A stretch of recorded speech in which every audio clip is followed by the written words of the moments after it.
অন্তর্বর্তীকালীন সরকারের সময় একজন উপদেষ্টা সচিবের স্বাক্ষর ছাড়াই উনি জোর করে ফাইল নিয়ে এসে নিজে স্বাক্ষর করে অনুমোদন দিয়েছেন।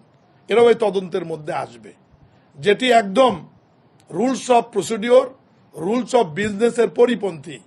কারণ মন্ত্রণালয়ের দায়িত্বপ্রাপ্ত সচিবের সই ব্যতি রেখে কখনোই মন্ত্রী একটি ফাইল অনুমোদন দিতে পারে না।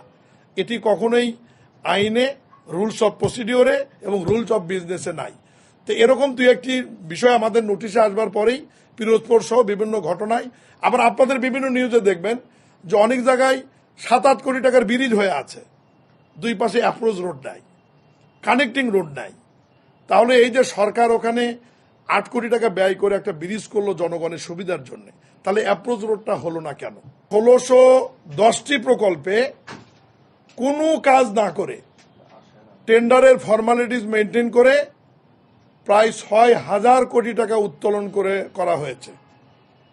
এর সঙ্গে ওখানকার তৎকালীন স্থানীয় এমপি মহারাজ, নির্বাহী প্রকৌশলী, হিসাব রক্ষণ কর্মকর্তা এবং তৎকালীন প্ল্যানিং কমিশনের সচিব সহ অনেকেই জড়িত। অন্তর্বর্তীকালীন সরকারের সময় এ বিষয়ে একটা প্রাথমিক তদন্ত করে দুদুকে মামলা করা হয়েছে এবং দুদুক এ বিষয়ে তদন্ত করছে। এবং আমাদের মন্ত্রণালয় থেকেও একজন জয়েন্ট সেক্রেটারির নেতৃত্বে একটা তদন্ত কমিটি করা ছিল, তারাও প্রতিবেদন দিয়েছে এবং তাদের প্রতিবেদনের আলোকে RICL TMX যুগের পর যুগ স্থাপনা থাকে মজবুত। আপনার প্রথম প্রশ্ন হচ্ছে যে পিরোজপুরের ভলিউমটা অনেক বড় এবং এই দুর্নীতিটা একেবারে ধরেন এটা একটা অন্য রকমের দুর্নীতি। আপনার টেন্ডার হয়েছে, টেন্ডার হওয়ার পরে ওয়ার্ক অর্ডার দেওয়ার পরে আর বাকি কোনো ফর্মালিটিস মেনটেন হয়নি, শুধুমাত্র বিল তৈরি হয়েছে, বিলটা ট্রেজারিতে গিয়েছে, ট্রেজারিতে চেক ইস্যু হয়েছে, ঠিকাদার ব্যাংক থেকে টাকা তুলে নিয়ে চলে গেছে। এবং যাদের বিরুদ্ধে অভিযোগ দুদক তদন্ত করছে, আমরা অনুসন্ধান করে মাঝে এর মধ্যে আবার খোঁজ নিয়ে এলাম, তারা ম্যাক্সিমাম দুবাই সহ পৃথিবীর বিভিন্ন দেশে অবস্থান করছেন ঠিকাদাররা। মানে তাদেরকে নিয়ে এসে যে কাজটা আপনি সমাপ্ত করে নেবেন এই মুহূর্তে সেই সুযোগও নাই। পিরোজপুরে যে কাজ বন্ধ রাখা হয়েছে এটা কিন্তু অফিসিয়ালি কোনো চিঠি নাই, না ওই উপদেষ্টারা নির্দেশনা দিয়েছে যে আপাতত কোনো কাজ হবে না। মৌখিক নির্দেশে পিরোজপুর মতো একটা জেলায় বিগত 1.5 বছর 18 মাসে সমস্ত ডিপার্টমেন্টের ডেভেলপমেন্ট ওয়ার্ক বন্ধ।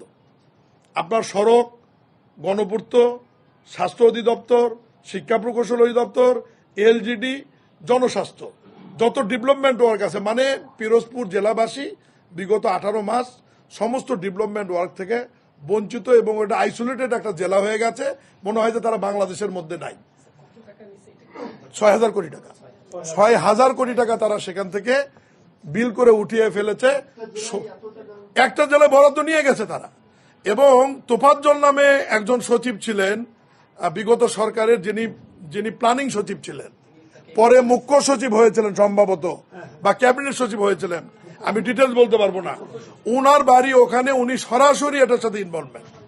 এবং ডিপিপি প্রণয়ন হয়েছে 24 ঘন্টার মধ্যে। সমস্ত ভুয়া প্রকল্প, কোনো বড় প্রকল্প না। ডিপিপি আমি তো বললামই, 24 ঘন্টার মধ্যে ডিপিপি রাতের অন্ধকারে তৈরি করা হয়েছে। রাতারাতি ডিপিপি মন্ত্রণালয় থেকে প্ল্যানিং এ গিয়েছে, প্ল্যানিং এ জরুরি মিটিং দেখে প্রকল্প একনেকে উঠায় অনুমোদন করে নেওয়া হয়েছে।